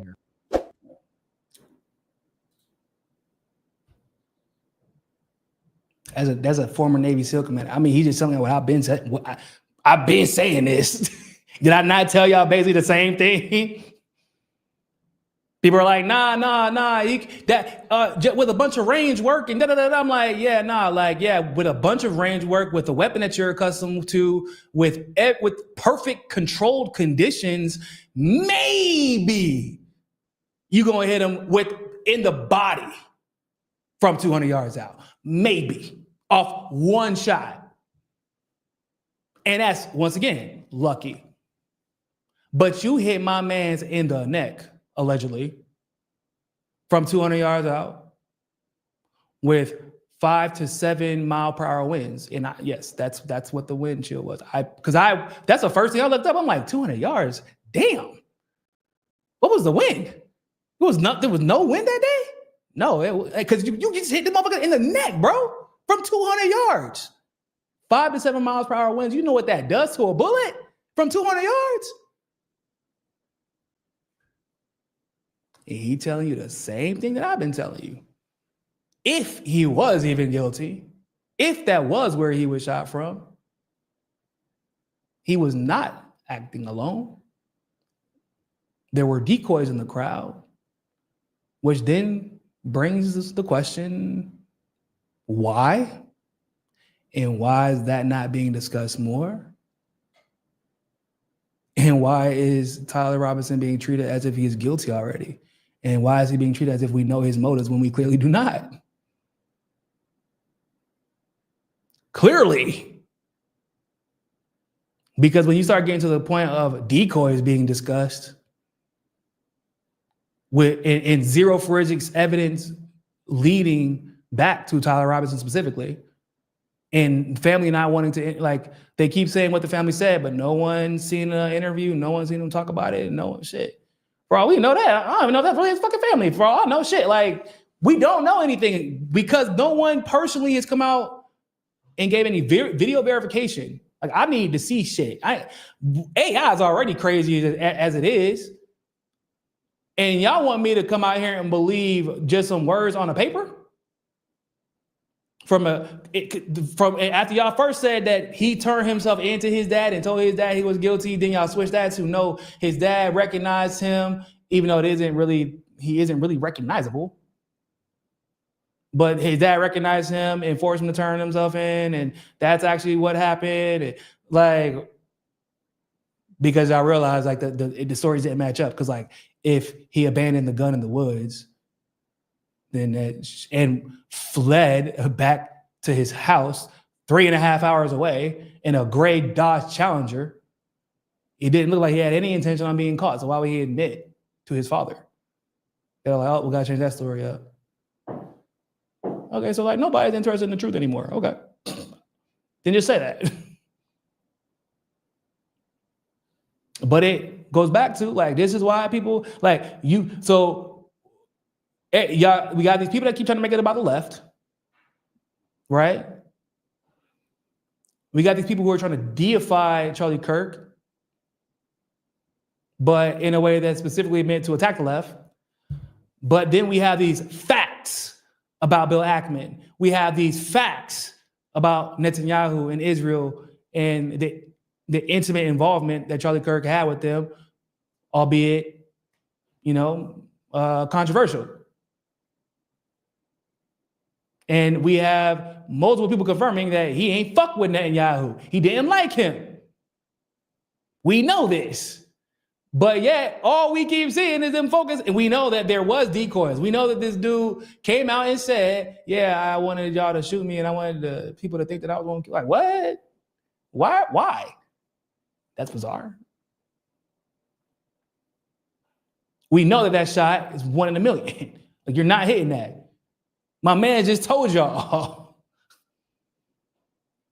Some kid did not pick up a random rifle that was left for him in the woods, propped himself up on the roof, and was like, 1 shot, 1 kill. Bop. Boy, this ain't Call of Duty. It don't work like that. But sure, let's keep pretending like this whole situation is normal and there's no reason to be suspicious of the official narrative.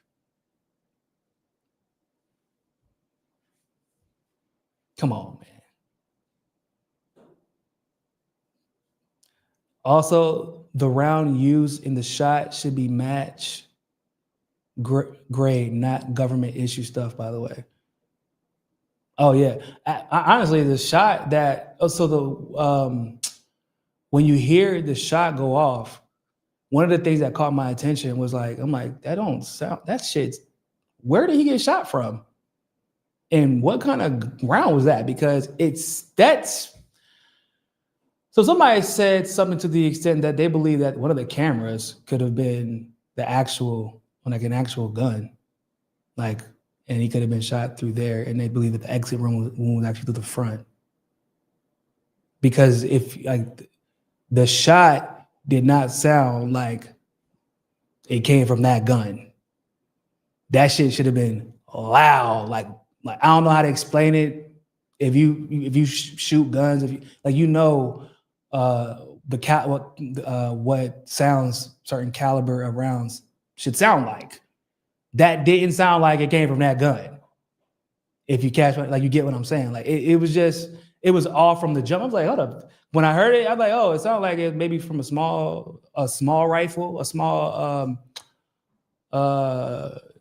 semi-automatic rifle, like, or something up. But I'm like, okay, but it definitely wasn't a pistol because it wasn't up close, or at least not from what we knew at the moment. I'm like, but it couldn't have been a big boy.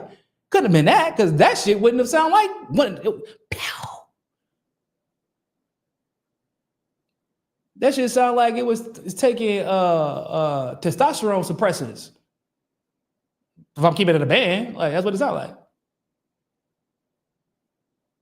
If he took the barrel off the receiver, the rifle has to be zeroed again. That's true. Intel and NGOs use Reddit and similar platforms to manipulate the unwitting to overthrow their government, like recently in Nepal. Lucky they never used them to manipulate a shooter. Right? Yeah, they would never do that.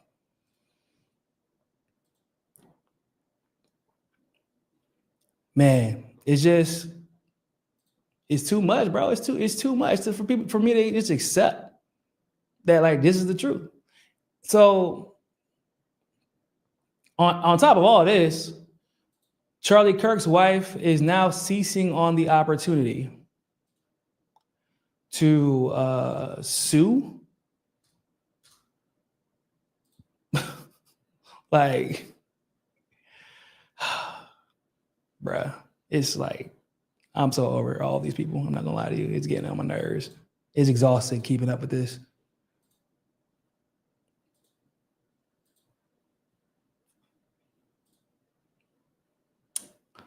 Hold on, just a little bit.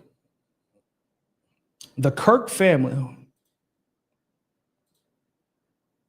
and Turning Point USA are preparing defamation lawsuits against media outlets and figures who smeared Charlie Kirk after his assassination. TPUSA spokeswoman Andrew Colvitz said on a podcast with Scott Jennings, "We're seeing it all and logging it all. We have good lawyers." Bro, they're going to try to milk this until they can't milk it anymore. But I got some bad news for them. Yeah, you can't sue people for smearing somebody, quote unquote, posthumously. That's not a thing. Libel, defamation, slander, anything in that category cannot be used to sue someone like if the person has already passed away. Now you can piss somebody off, you can inconvenience the shit out of somebody. And TPUS, they got a lot of money. But like what media companies? That lawsuit, by the way, could have something to do with why they suspended Jimmy Fallon. Could be, who knows?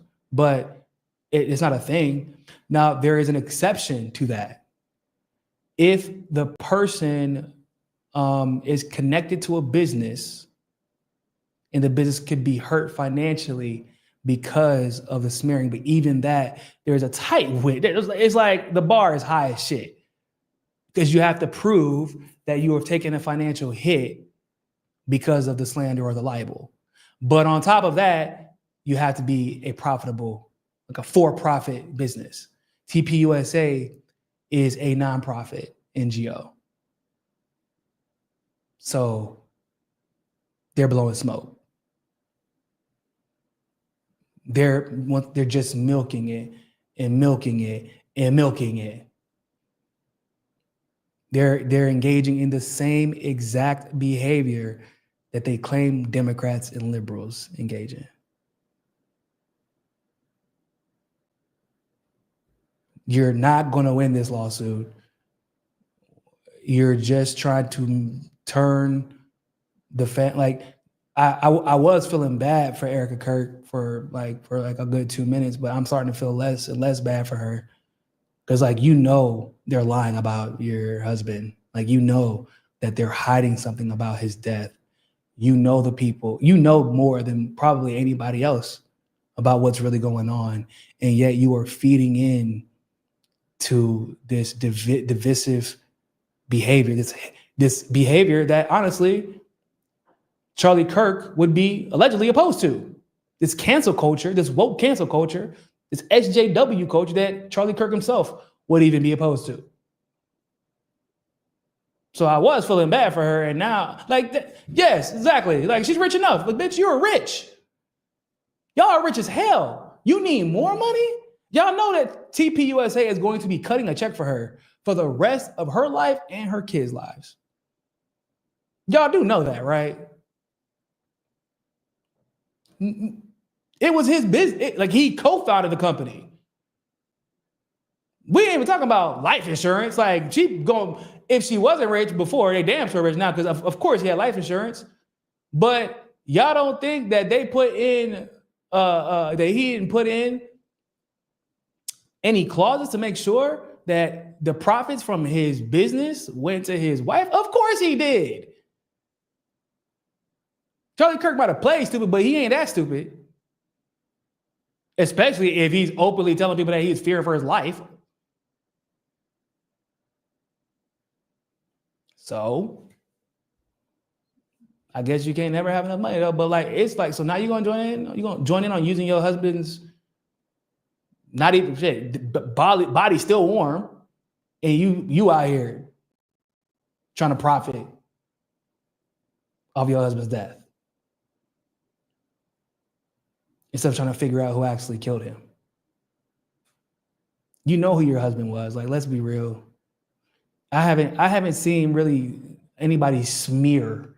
It's very, like I've seen like people who got maybe a piece of something he said wrong, but the majority of what he said right. This whole idea that they're taking everything out of context. I think the one that's been taken out of context is the thing that's going around about the black women, because he was more specifically talking about Contagious, what's her name? Contagious Brown and Joanne Reed. Like, oh, I mean, but in that he still was basically insulting them and insulting their competence. I mean, he said it. Like, you can agree or not agree, but he said it. So it's like, okay, so they kind of messed up because he was talking about two specific black women in that case, but like, okay, in other cases, you were being very general. And the idea that everything that people have posted about Charlie Kirk is taken out of context is bullshit. And it's bizarre that everybody keeps saying like, yeah, everything is out of context. Like, damn, every single thing this man has ever said has been taken out of context? That's a little bit suspect. Maybe y'all motherfuckers don't understand the context. Maybe y'all, people keep saying, like, watch the whole podcast. Watch his shows. I'm like, you do know, like, if you actually have ever watched his shows in their entirety, it's worse. It's worse. Like, if you watched his shows and the things that he has said in context, it actually gets worse. It doesn't get better. Like, and then people will point to his debates where because he is a skilled orator. He's very talented as far as convincing people that he believes in civil discourse, but that was not his wheelhouse. Like, he principally engaged in dehumanizing individuals who do not look like him based on lies, conjecture, obfuscation. And when he couldn't get away with any of those things, he would just change the subject. Why are we pretending like that's discourse? That's not discourse. Discourse is a genuine engagement. We're both sharing our facts. We're refuting our facts with facts or logic. Maybe one of us come out with our minds changed, but at least I believe that you're engaging in this conversation in good faith. That is discourse. What Charlie Kirk did was not engaging in discourse. He was not championing discourse. It was gaslighting. He was a professional racist gaslighter. And apparently a liar. Because, I mean, outside of like the stuff that he would lie about involving black people being murdered, but like we're finding out, according to Carlson, this motherfucker did not like Netanyahu, did not like Israel's relationship with the United States, and was appalled by what was happening in Gaza. If that is true, that means he has been lying for 2 years about how he felt about what was happening in Gaza, even making jokes about the deaths of people happening in Gaza, when in actuality, he didn't support it. If that is true, how can I believe, if I was a Charlie Kirk supporter, anything else that you've ever said? If you would lie about your support for a genocide when you actually don't support it, why wouldn't you lie about anything and everything else?